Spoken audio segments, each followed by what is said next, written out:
Преди 4,5 милиарда години е започнало образуването на Луната чрез срастване на междупланетни каменни късове и по цялата й повърхност се образували кратери.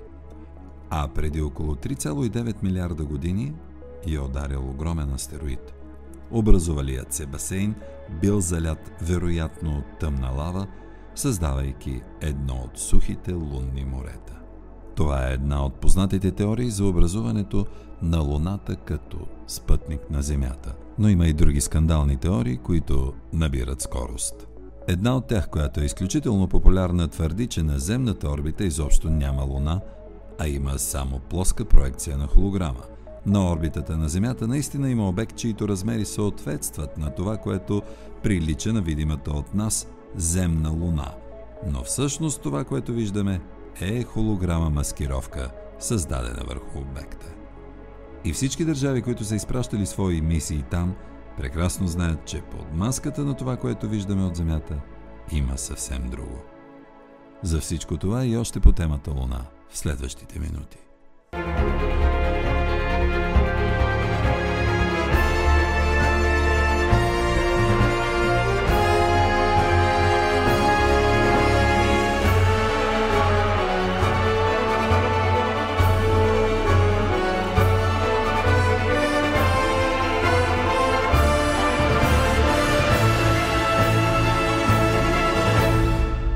Професор Бойко Рангелов, здравейте! Този път ние сме ваши специални гости в Минно-геоложкия университет Свети Иван Рилски. Благодаря ви за поканата. И веднага към темата. Една нова хипотеза започва да си пробива път в пространството за произхода на Луната. Кажете ни малко повече за нея. Да, вярно е. Съвсем неотдавна се появи тази теория, може би съвсем наскоро, за това, че Луната е образувана по друг начин от това, което сме учили като студенти. Тогава тезата беше, че Луната е откъснато парче от Земята, защото след сблъсък с мощен астероид тя се е разпаднала и след това парчетата, които са се образували, са агрегирали около най-голямото парче и Луната е застанала на своята позиция над Земята и ни краси всяка нощ. Новата теория казва съвършенно различни неща и аз съм много склонен да я възприема, защото тя дава обяснение на неща, които до момента изглеждаха напълно необясними по отношение както на произхода, така и на поведението на нашия спътник на Земята. Новата теория се състои в това, че аналогично на въртенето, спираловидното въртене на големи космически обекти, които се въртат около общ инерциален център. Същото е станало и с нашата планета и нейния спътник. Знае се, че природата никога не прави по едно нещо, така че има логика в това, когато съществуват две големи масивни тела, те да се въртят около един общ ротационен център.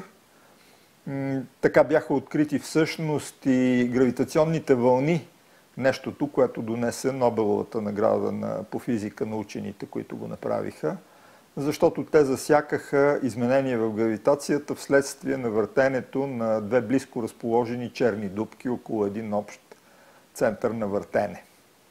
Такива обекти има не само от гледна точка на черни дупки, такива обекти има и като звезди, наречени са двойни звезди, и като планети, наречени са спрегнати или двойни планети. И учените, които извадиха тази хипотеза за произхода на Луната, се опират на същите физически закономерности.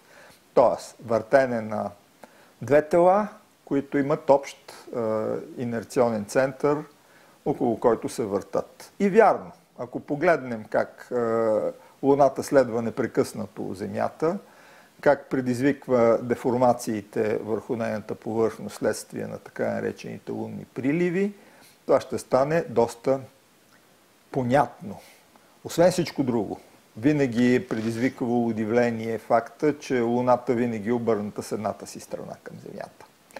И това е резултат на синхронизацията между нейното въртене около самата ос и около Земята като отделно тяло. Когато тези две позиции съвпаднат, когато тези две орбити са еднакви по време, ние имаме този ефект, с който Луната винаги гледа с едната си страна към нас и казваме на невидимата страна на Луната за другата й част, което беше наистина необяснимо, но което с новата хипотеза намира много по-лесно своето обяснение. Предишната теза беше, че в момента, в който те са достигнали равновесие, т.е. Луната спрямо Земята, се е фиксирало това, но нямаше обяснение защо се е фиксирало точно така и какво означава. Освен всичко друго, противоречието в състава на Земята и Луната като химически състав, като съставени от различни скали тела, също не можеше да бъде избегнато. Знае се от мисиите на Луната, че цялата повърхност на Луната е покрита с така наречения реголит, ситни частици, които нямат аналози върху земната повърхност. Обяснението, че това е резултат от дългогодишната бомбардировка на Луната от различни астероиди, метеорити и други такива, които са се сблъскали с нейната повърхност, не е достатъчно издържано, защото не може цялата повърхност на Луната да е накълцана равномерно от тези падащи тела. Нямаше логика и в това, поради което този проблем също беше неясен. Защо химизма на скалите на Луната се различава от химизма на скалите на Земята. И най-накрая атмосферата, която Луната няма такава, или ако има е толкова разредена, че практически не съществува, не се вижда, никой от нас не може да я засече. Това също се обяснява с по-голямата маса на Земята, която е придърпала общата атмосфера към своята си част и след това, вследствие на процесите пък и на образуване на нова атмосфера от самата Земя, от океаните, които се я покривали, тя се обогатила все повече и повече на кислород и е станала годна за живеене към днешна дата. Но как така Луната винаги е обърната с едната страна към нас? Какво е вашето обяснение? Имате ли такова? Конспиративната теория си битува отдавна за Луната, че тя е изкуствено тяло, създадено от извънземни същества, която има за цел контрол над Земята и доводи за това, разбира се, бяха извадени вследствие на многото мисии, които бяха посетени, с които бяха посетени различни участъци от лунната повърхност. Знаете за това, че имаше наблюдения на специални същества, да ги наречем така. Имаше наблюдения на специални конструкции, имаше наблюдения за това, че външен разум е влязал в съзнанието на космонавтите и е забранил повече посещения на това тяло. Което е факт. Което е абсолютен факт. Толкова много години минаха от първото кацане на Луната и от последната мисия и край. След това никой не си позволи нито да изпраща изкуствено проучващи апарати, роботи, които е нещо към съвременния момент много лесно изпълнимо и много ефективно икономически, нито пък хора бяха изпращани там. Въпреки че сега се заговори, че ще започне възстановяване на програмата по посещаемост на Луната. Мисля, че до 2030 година трябваше да се осъществят няколко посещения според програмата на НАСА. Вътрешността на Луната драстично се различава от вътрешността на Земята и това беше доказано физически с експерименти. Една от лунните експедиции на Аполо пусна един от двигателите, с които задвижваше окололунния модул да се удари върху повърхността на Луната, като преди това инсталира няколко сеизмографа. Това е така наречения активен експеримент, при който се създава удар върху лунната повърхност и по разпространението на сеизмичните вълни се съди за вътрешния строеж на Луната. И се оказа, че той практически няма нищо общо с вътрешния строеж на Земята, ама нищо, много драстично се различава. И се различава по това, че Луната също има ядро, но няма течно ядро, което да балансира въртенето й, а тя е прецизно, идеално балансирано от друга страна и което да генерира геодинамичните процеси, които са характерни за Земята. Изригвания на вулкани, земетресения, движение на континенти и всичко това. Това на Луната липсва. Луната се оказа едно твърде стабилно тяло, въпреки че лунотресения бяха регистрирани. И тук се появи най-голямата изненада за учените и активният експеримент с падналия модул върху повърхността и пасивните от местни земетресеница, които бяха регистрирани от сеизмографите, показаха, че Луната има свойството да задържа много дълго сеизмичните вълни, което означава на прост език, че има свойството да канти. Ако едно земетресение на Земята с магнитуд 2,5-3, каквито стават ежедневно, продължава, примерно, записа му е толкова дълъг, ако 1 см е 10 секунди, то на Луната това беше увеличено 10 пъти. При този състав на лунните скали това нямаше така логическо обяснение и оттам конспираторите отново получиха своя довод за това, че Луната е куха и заради това канти като камбана. Но науката не намира сили да обясни и да се противопостави на това. Не, науката намира сили. Това е просто вследствие на това, за което в началото споменахме. Различният химичен състав на скалите на Луната и на Земята дава тази възможност, това кантене, това дълго държане на сеизмичните колебания в лунната повърхност да продължава дълго време. На Земята също има такива материали, те могат да бъдат възпроизведени, но не са характерни за скалния състав на Земята. В земната среда сеизмичните вълни затихват много по-бързо, именно поради тази причина на различен химизъм на двете тела. А как да обясниме различния химизъм? Това вече е въпрос, който си заслужава вниманието.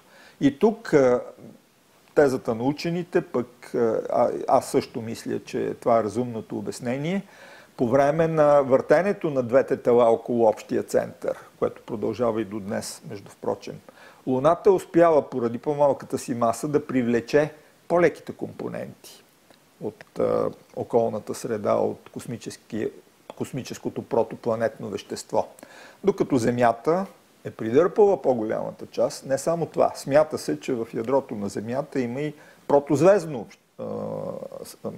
субстанция, вещество, което генерира вътрешната топлина на Земята и тази геодинамика, за която стана дума. На Луната ни е стигнала силата на масата на привличането, за да придърпа подобна част от тежките компоненти и да самостартира вътрешната си енергия, която да движи тектонски лунната повърхност. Аз продължавам да не знам какво има във вътрешността на Луната и не само аз, а и човечеството. Заради това, вероятно, и се появява тази нова инициатива за нови изследвания на дълбините на Луната. И сега те, разбира се, ще бъдат произведени с много по-голяма интензивност и прецизност и точност, защото съвременните средства за датчици, регистрация и обработка на информацията са несравнимо по-добри от тези, които бяха използвани по време на мисията на Аполо 12, ако не се лъжа. Знаете, преди по-малко от месец беше съобщено, че НАСА изстрелва 2 спътника, които да мерят микрогравитацията на планетата Земя, която микрогравитация се свърза с това да се следи водния баланс на планетата Земя от космоса. Т.е. ако някъде падне валеж, там ще се увеличи малко плътността на почвата, тя ще привлича малко по-силно датчиците на спътниците и те ще установят, че там има по-високо повишаване на земната гравитация, 2 спътника, които да летат и успоредно да следят за това. На мен това обяснение ми се видя ужасно примитивно. Изглежда беше пуснато за широката публика, защото подобни стойности на микрогравитацията, които могат да бъдат измерени от космоса, а те могат да бъдат измерени, защото, отварям една скоба, експеримента ГОЦЕ, който продължи десетки години от НАСА и имаше за цел да картира най-прецизно земното гравитационно поле и аномалиите, които се виждат в земните недра с различна плътност. Този експеримент показа, че апаратурата е достигнала такава точност, че може да мери невъобразимо малки стойности от гравитацията. Тук ще отворя една скоба и ще кажа, че спътници, които мерят с изключителна прецизност гравитационното поле на Земята, експеримента ГОЦЕ, който все още работи, не е завършил, но даде такава картина на детайлите в земното гравитационно поле, която беше немислима преди с наземни и морски измервания. С помощта на тези спътници вероятно ще бъдат измервани много прецизни стойности на микрогравитацията, което ме навежда на мисълта, че те са имали и някакво друго приложение, някаква друга цел. Представете си движението на едно по-масивно тяло, като влак, танк или ракета някъде по земната повърхност. То ще предизвика много по-интензивна гравитационна аномалия, отколкото няколко капки дъжд, които тия спътници ще мерят. Та си мисля, че тези спътници имат попътно и други цели и насоки за измервания, но връщам се на Луната, защото подобни измервания, ако бъде пуснат един подобен прибор с подобна чувствителна апаратура да обиколи Луната от всичките страни и да направи карта на лунното гравитационно поле, това ще реши еднозначно въпроса с тезата за матрешката. Тоест, дали тази по-тежка част, която крепи Луната винаги обърната към Земята и я има, или нещо друго държи Луната в синхронна орбита, така че обикалянето около нейната ос да съвпада с обиколката и около Земята. И такъв експеримент би дал еднозначен отговор на това. Има ли нещо загадъчно, за което конспираторите са много силни и твърдят, или пък чисто физически ефекта на матрешката държи Луната обърната винаги с едната и страна към нас. Това лесно ще се докаже, ако тази страна е малко по-тежка, т.е. ако има положителна гравитационна аномалия, насочена към Земята. Тук не коментирам произхода на подобна аномалия. Кой и как би могъл да постави такава тежест вътре в Луната, в такава позиция. Въпреки че тази теза, за която говорихме в началото, за синхронен център на въртене, може да даде обяснение, ако във времето, когато са се образували двете тела, те са били в по-течна форма, да кажа условно, или по-пластична форма, където следствие на гравитационни взаимодействия, подобно стратифициране, подреждане на тежките маси, би могло да се получи.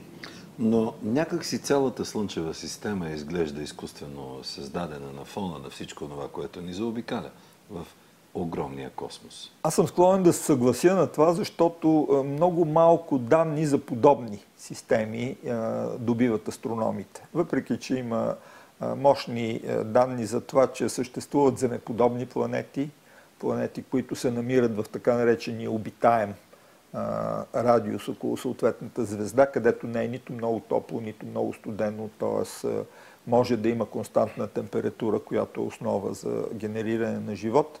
Въпреки намирането на няколко десетки, може би са станали вече и няколко стотици такива планети, които предполагат добри условия за зараждане на живот, Слънчевата система е уникална в това отношение, защото всичките и планети са така подредени, че поддържат един диапазон от най-гореща, почти стопена планета, каквато е Меркурий и нейната, може би, течна повърхност на места от разтопени скали, до най-далечните планети на Уран и Нептун, които са абсолютно замръзнали късове лед в далечното космическо пространство и целият спектър от диапазони в това, с целият спектър от твърди планети и планети газообразни, гиганти планети. И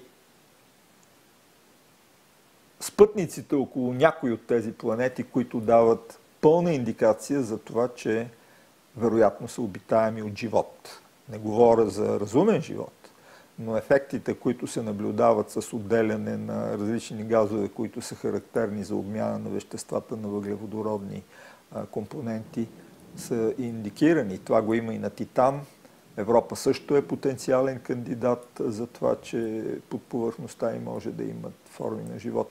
Защо науката и до днес е безсилна, за да реши голямата загадка Луна? Аз предполагам, че отговорът се крие в тия детайли, за които споменахме. Още Нютон формулира всичките закони за всемирното привличане и взаимодействието между големите масови тела, каквито са Земята, Луната, Слънцето, звездите и планетите. И общо взето цялата технология на изстрелване на космически апарати в космоса се подчинява на законите на Нютон, въпреки че дяволът, както винаги, се крие в детайлите. Значи, вие не може да сметнете, че Земята е хомогенно тяло, Луната е хомогенно тяло и да изстреляте ракета, която да лети между две хомогенни гравитационни тела. Нищо няма да се получи, няма да кацнете, ще се разминете с Луната. Детайлите са в това, че учените успяват да въведат тези корекции, които да повишат точността на насоката за полет от едното по-голямото тяло към по-малкото. Точно тук, в детайлите, вероятно се крие и обяснението, за което ние все още нямаме достатъчно данни, за да направим една еднозначна хипотеза, защо Луната изглежда по този начин, защо се държи по този начин, защо нейният състав е такъв, а не друг, доколко тя прилича на Земята и доколко се различава от нея, както се вижда и все по-ясно става, че те драстично се различават и тази хипотеза, за която говорихме в началото, дава частично обяснение на това. Предишната хипотеза, която ние сме учили като ученици и студенти, нямаха отговор на тези въпроси. Велика държава като Съединените американски щати се отказва, буквално преустановява похода си към Луната. Вие лично какво мислите? Защо става това?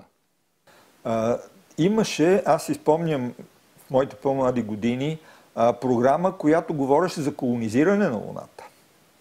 Не само за изследвания, така както се изследва Антарктида, например, без там да се допускат експлоатационни дейности. Напротив, идеята беше да се колонизира Луната и оттам да започне добив на полезни изкопаеми, ако има такива, транспортиране на ценни елементи, материали, ако могат да бъдат добити такива обратно на Земята.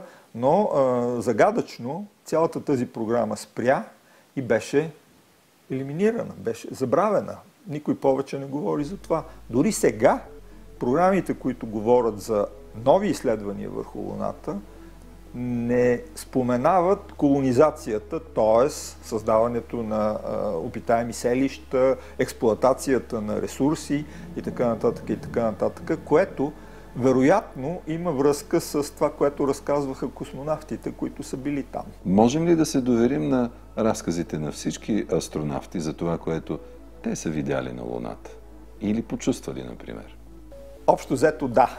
Това са хора, които не биха си помислили да измислят нещо, за да се правят неинтересни. Такова е моето впечатление от хората, с които се виждам, срещам и наблюдавам. Склонен съм да вярвам, че тези хора нямат никаква мотивация да заблуждават, да ни лъжат, а факта, че проучванията спряха, е факт. Професор Бойко Рангелов, благодаря ви.